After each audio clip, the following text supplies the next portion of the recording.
South Carolina's low country is a place of winding rivers, quiet marshes, and old secrets. Along the banks of the Wando River, a legend has persisted for more than 300 years. A legend of pirate gold, buried treasure, and a man known as the Gentleman Pirate. Some say a fortune lies hidden beneath these waters. Others believe the river protects its secret with nothing more than myth. So what's true? And what's pure legend? Let's start with the man at the center of the story. Stede Bonnet was not a typical pirate.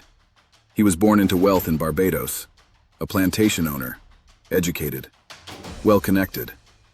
Unlike most pirates, Bonnet didn't steal his ship, he bought it. In 1717, he purchased a vessel, named it Revenge, hired a crew, and sailed into piracy with almost no experience at sea. Between 1717 and 1718, Bonnet attacked merchant ships along the American coast. At his peak, he sailed alongside one of history's most infamous pirates, Edward Teach, better known as Blackbeard. In May of 1718, Bonnet and Blackbeard blockaded Charleston Harbor. For nearly a week, pirate ships seized vessels, took hostages, and shut down one of the most important ports in the colonies. Charleston was terrified. But Bonnet's success was short-lived. In September of 1718, colonial forces led by Colonel William Rhett cornered Bonnet near the Cape Fear River. After a brutal 6-hour battle, Bonnet was captured. He was taken to Charleston in chains. Then something unexpected happened. Bonnet escaped custody. He fled to Sullivan's Island and hid there for nearly 2 weeks. During his recapture, Bonnet's sailing master, David Harriet, was killed. Bonnet himself was brought back to Charleston to stand trial. The trial was held by the South Carolina Court of Vice Admiralty, and the records still exist today. They document the ships Bonnet captured, the goods he stole, and the crimes that sealed his fate.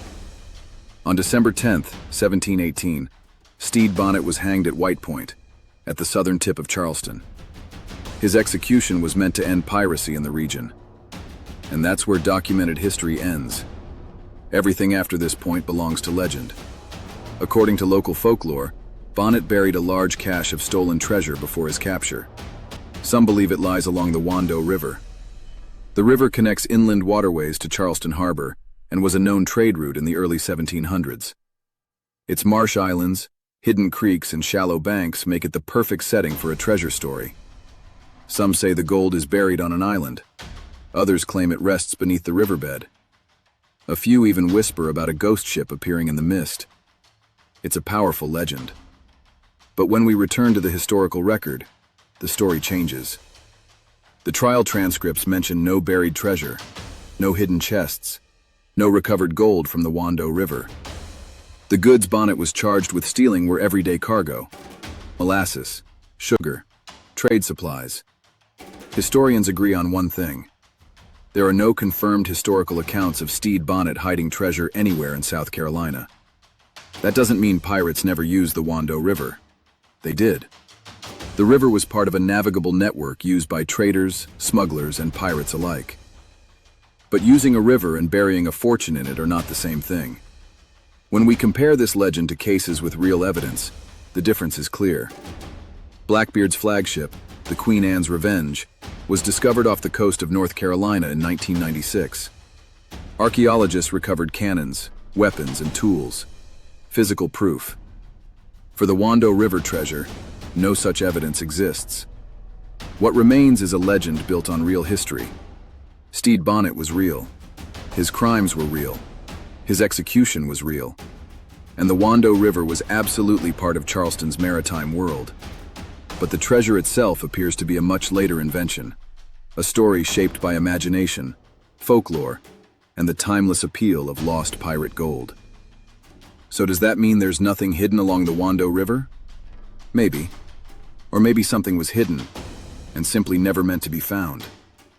What do you think? Drop your theory in the comments. Because sometimes, the real treasure isn't gold at all. It's the story that refuses to disappear.